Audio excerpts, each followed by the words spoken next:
Hello everyone, welcome back to Furry Paws. This is a new episode, I believe.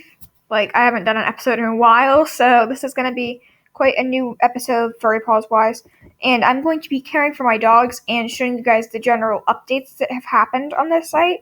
Because if you don't know, Furry Paws has received a bunch of updates, and basically it's allowed it to run a bit smoother in my opinion.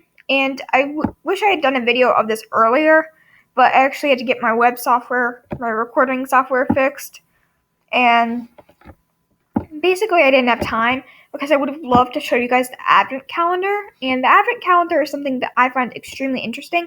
I might actually see if it's still up because I'm making this after the new year, of course, and the advent calendar ends after Christmas, but I would love to show you guys some of the stuff that's happened since last time because there have been quite a few updates. And I also wanted to show you guys the breed boost. That I might do in a separate video as a whole because it's a bit more detailed and descriptive, and it's a lot more confusing. So I might just explain that in a whole new episode. But for now, we're just going to be caring for my dogs, and as you see, I've gotten a bunch more dogs. If you haven't noticed already, there have been many, many, many more dogs that I have, because obviously I don't believe I had as many of these Icelandic sheepdogs. And I'm not sure if I had Bucerons last time, but my Bucerons are probably my least favorite one right now because I'm having some trouble with their genetics right now and just getting good genes in general. But other than that... Alright, hold on, because I'm going to pause because I have to get a new comb, and I hate doing this on camera because it absolutely annoys me. Sorry about that, guys. I had to get a new comb because one of my combs broke, and I hate doing it on camera because it annoys me so much to see myself re-equipping things, and it just does not look good on camera, in my opinion. But anyway, so the site has received a bunch of updates. We've gotten new Krong colors. I actually switched over to Krongs. My breeding programs have expanded. My Siberian Husky kennel has gotten to the max size I can get. I have way too many of Huskies. And I've learned some more about genetics and breeding. So before I used to just breed, these colors look good. Let's just breed people that look the same together. No, that does not work.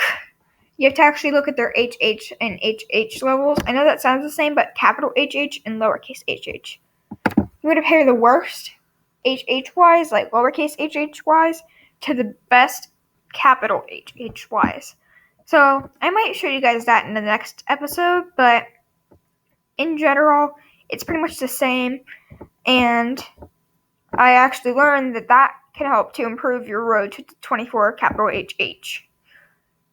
And that was my overall goal in this game to begin with. I wanted to get perfect genes, but I didn't know exactly how to do that.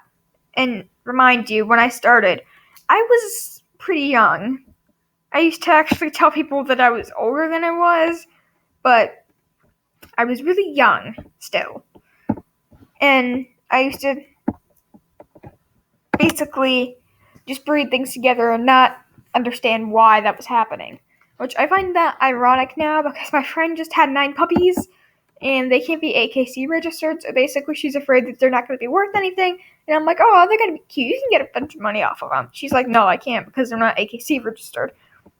Which I kind of find that ironic because in this game you can register them in CASOs, I believe. And basically registering them in a CASO will improve their litter prices.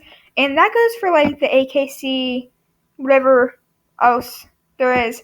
Because I know I spent a lot of time in the UK just from living in Ireland when I was younger, but I didn't have a dog, so I'm not actually sure what the federation there is for dog registrations. But I know here in the US it is the American Kennel Club, and by registering your dogs with that, I don't think they have to be purebred.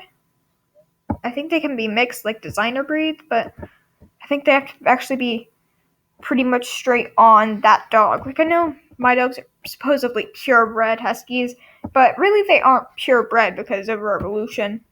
They had to breed with other dogs to keep their species alive, and that's what made them them. But basically they had to look like Siberian Huskies, and back to their great-great-great-great-grandparents, they had to have been purebreds and registered, and they had to actually have a pedigree. And my dogs, we got them from the same breeder, same parents, different litters. So it's basically like my older dog, Hialeah. She was bred into a litter of 3 with, I believe, all girls. And my new dog, Nico, he's a little puppy still. He's going to be bigger than Hialeah, but he was bred into a litter of 6, I think. It was 5 or 6, but I believe they were mostly males. So it's a big difference. But they're from the same exact parents. They just did a rebreeding pretty much 3 years later, because that's the average amount of time you have to wait. And in this game, that actually works really well, because 4 years basically counts as 1 year in their life, in my opinion. Even though it's technically 6 days, but you have to wait basically a minimum of 2 years before breeding.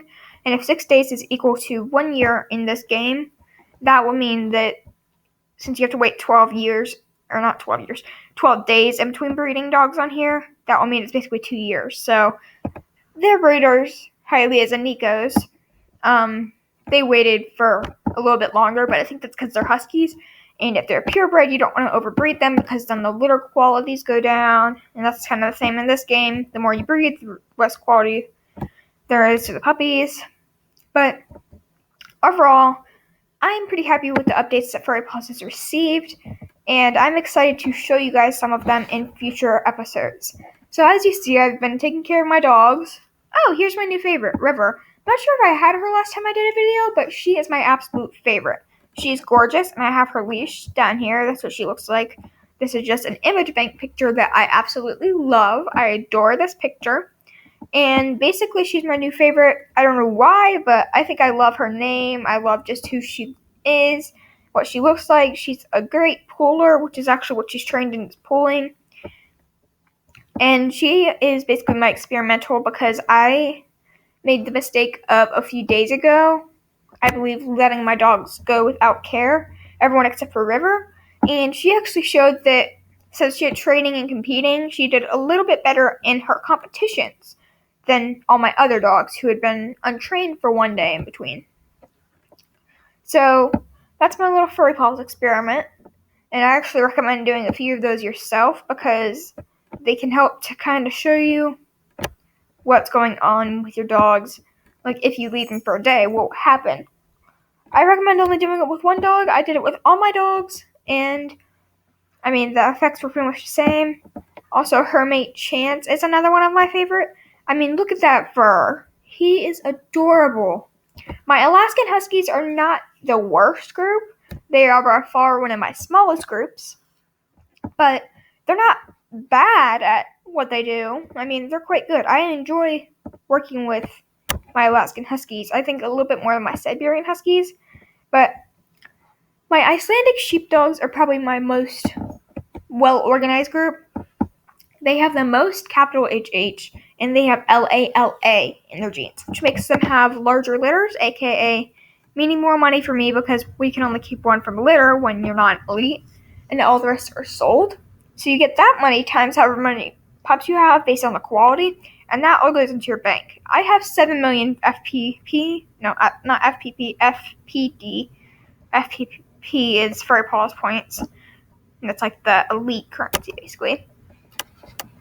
But I have collected a bunch of it, and mainly from selling FPP, because if you sell it at the exchange, you can get a bunch of money for it.